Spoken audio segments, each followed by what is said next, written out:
தலைமைச் செயலாளர் சிவதாஸ் மீனா, நெல்லை மாவட்ட ஆட்சியர் கார்த்திகேயன் ஆகியோர் தாமிரபரணி கரையோர மக்களுக்கு நேற்று மாலையிலேயே எச்சரிக்கையை விடுத்து விட்டார்கள்.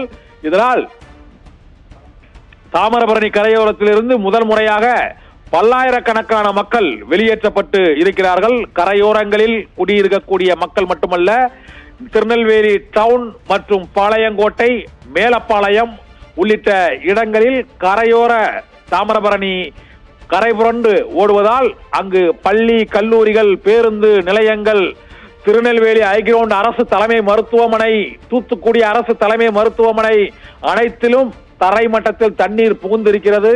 மழை வெள்ள நீர் புகுந்து வருவதால் நோயாளிகள் முதல் பொதுமக்கள் வரை அங்கு மருத்துவமனைக்கு செல்ல முயலவில்லை. மருத்துவமனைக்குள் இருக்கும் மக்களும் நோயாளிகளுக்கும் அங்கு சிகிச்சை அளிக்க மருத்துவர்கள் அந்த மருத்துவமனையை அடைய முடியாத சூழ்நிலை.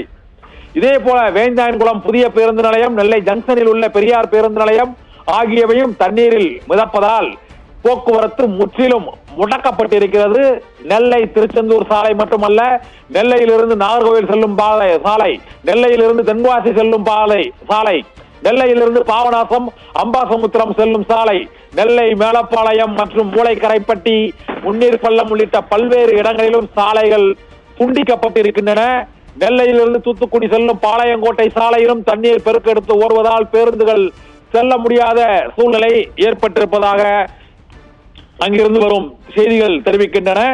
சாத்தான்குளம் பேருந்து நிறுத்தத்திலும் மற்றும் அங்கு உள்ள பெட்ரோல் பங்குகள் ஆகியவையும் செயல்பட முடியாமல் முடங்கி இருக்கின்றன. அனைத்து சாலையோர கடைகள் மற்றும் தரையோர அந்த வியாபாரிகள், மார்க்கெட்டுகள் ஆகிய அனைத்தும் இயங்க முடியாமல் இப்போது தத்தளிக்கிறது. தென் மாவட்டங்கள் நெல்லை, தூத்துக்குடி, கன்னியாகுமரி, தென்காசி ஆகிய பகுதிகளில் முதன்முறையாக படகுகள் மூலமாக தாழ்வான பகுதிகளில் உள்ளவரை மீட்கும் பணியும், நோயாளிகளை படகுகளில் செலுத்த மருத்துவமனைகளுக்கு கொண்டு செல்ல வேண்டிய சூழ்நிலையும் ஏற்பட்டிருக்கின்றது. பேருந்துகள் ஆங்காங்கே நடுவழியில் நிறுத்தப்பட்டிருக்கின்றன. ஆங்காங்கே இலகு ரக வாகனங்களான பைக்குகள் மற்றும் கார்கள் ஆங்காங்கே சாலையில் நிறுத்தப்பட்டிருக்கின்றன.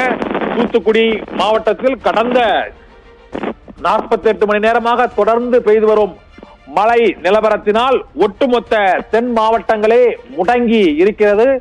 தூத்துக்குடி, கன்னியாகுமரி கடலோர மாவட்டங்களும், இங்கே திருநெல்வேலி மற்றும் தென்காசி ஆகிய மாவட்டங்களிலும், விருதுநகர், ராமநாதபுரம் மாவட்டங்களிலும் தொடர்ந்து கனமழை பெய்து வருவதால் ஒட்டுமொத்த தென் மாவட்டங்களே முடங்கி இருக்கிறது.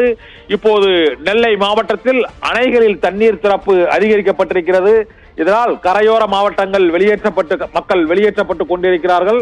பாளையங்கோட்டையில் திருவேகுண்டம், மாஞ்சோலை ஆகிய பகுதிகளிலும், மேலப்பாளையம், நான்குநேரி, குலசேகரப்பட்டினம் உள்ளிட்ட இடங்களில் உள்ள முக்கிய நகரங்களிலும் 50 சென்டிமீட்டரை நெருங்கி மழை தொடர்ந்து பெய்திருப்பதால் அந்த பகுதிகள் முழுவதுமே வெள்ளத்தால் மிதக்கக்கூடிய நிலைக்கு தள்ளப்பட்டிருக்கிறது.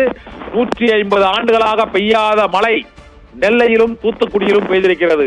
நெல்லையில் அதிகபட்சமாக 23-25 சென்டிமீட்டர் மழைதான் இதுவரை பெய்திருந்தது. ஆனால் பாளையங்கோட்டையில் நேற்று இரவில் சென்டிமீட்டரை தாண்டி இப்போது 30 தாண்டி 40 நெருங்கி கொண்டிருக்கக்கூடிய சூழ்நிலை. அங்கு 30 சென்டிமீட்டர் முதல் 40 சென்டிமீட்டர் வரை மழை பொழிவு இருக்கும் என எதிர்பார்க்கப்படுகிறது. நெல்லையை விட தூத்துக்குடியில் மிக மிக அதிக அளவு கனமழை தொடர்ந்து பெய்து கொண்டே இருக்கிறது. இப்போதும் தூத்துக்குடி மாவட்டம் மற்றும் நெல்லை மாவட்டம் தொடர்ச்சியாக மழை பொழிவு இருக்கிறது. 8:30 மணி வரை ரெட் அலர்ட் நீடிக்கும் என்று அறிவிக்கப்பட்டிருக்கிறது. 8:30 மணிக்கு பிறகும் 12:30 மணி வரை அந்த 3 மணி நேரம் ரெட் அலர்ட் நீடித்த பிறகும் அந்த கனமழை பொழிந்தாலும் தொடர்மழை அடுத்த 3 மணி நேரத்திற்கு நீடிக்கும் என்று வானிலை ஆய்வு மையம் அறிவித்திருக்கிறது.